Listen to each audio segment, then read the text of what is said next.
presensya ni Lord. At dito natin ibubuhos lahat ng ating mga sama ng loob para kay Lord. Ano ni Lord, mabigyan niya ng kasagutan. Saka, di ba napakaganda napakaganda ng gospel sa araw na ito about sa pain.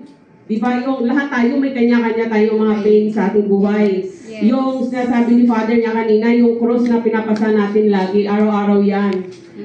Nasa atin na yun kung paano natin ipapasanin ang ating mga pain, ang ating mga cross sa ating buhay, kung paano natin susolusyonan ang mga paghihirap ng ating mga kalooban. Kahit sa maliit na bagay lang yon, pero kay Lord na natin ipapasa yon kasi si Lord na yung bahala, kasi wala na tayong magagawa doon, hanggang sa panalangin na lang tayo. At sabi nga ni Father kanina, bawat isa daw kailangan pasanin yung cross, at dapat alam din nila kung paano nila solusyonan yung mga pasanin nila sa buhay. Amen po ba? Amen. Thank you, Lord. So, tumayo na po tayo para sa ating worship service.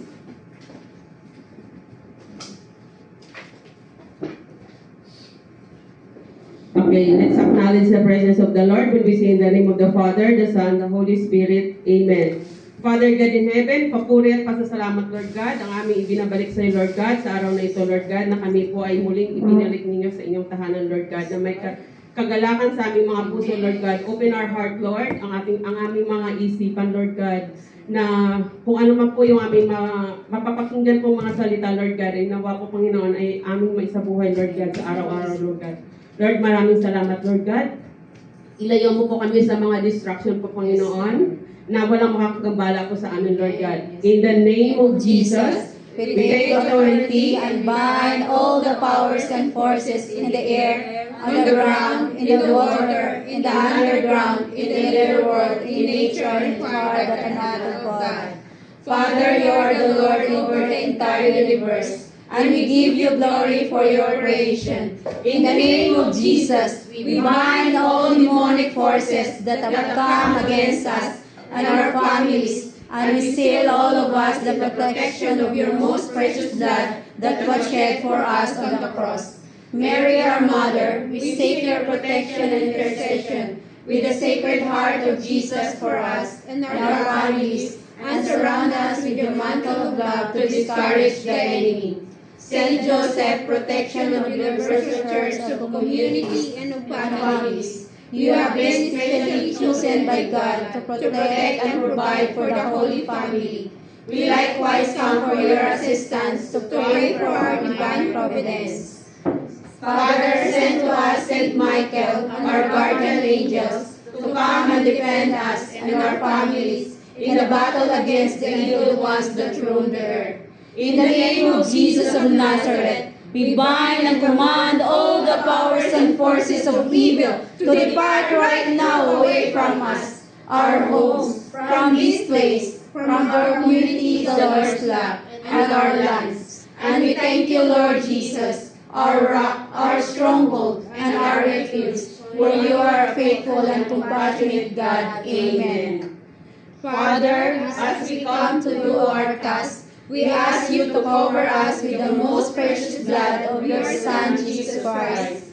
This blood that has been offered for the redemption of mankind is the blood that crushed and defeated the enemy.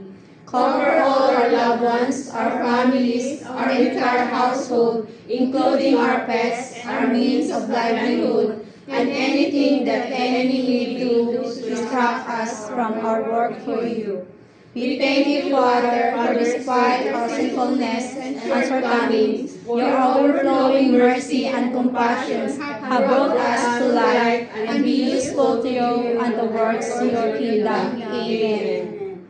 Father, in the name of Jesus, we pray for your agents of protection around us. We thank you, Father, that you are all far around about us, and that you set your angels around us. We thank you, Father, that we dwell in the secret place of the Most High and abide under the shadow of the Almighty. We say of you, Lord, you are our refuge and our fortress. In you we will trust. You cover us with your feathers. Under your wings we shall take refuge. We shall not be afraid of the terror of the night, nor the fiery darts that flies by day. Only with our eyes will we behold and see the punishment of the wicked.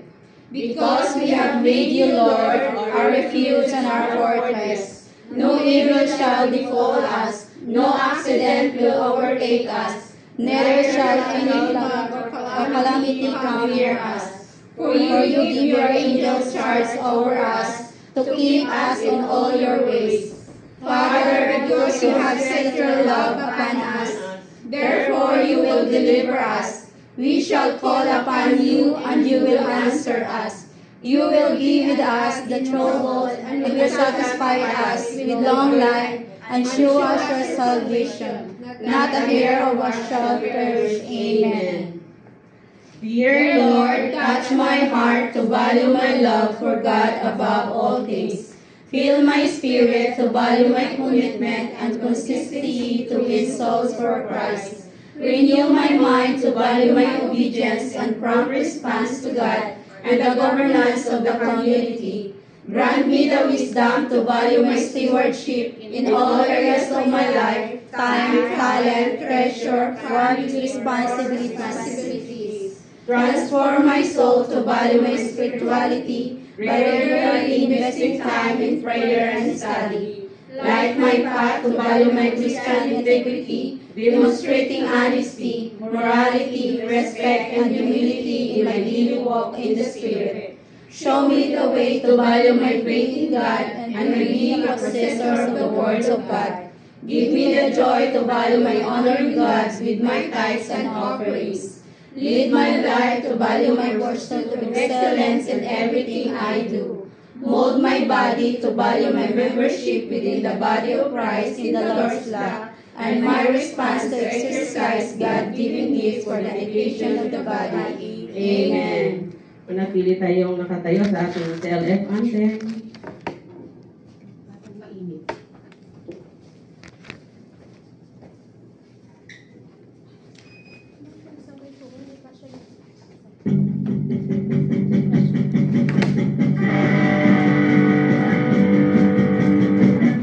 We are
Okay, ngayon dadako tayo sa ating praise and worship. Let's welcome our worship leader, Mr. Henny.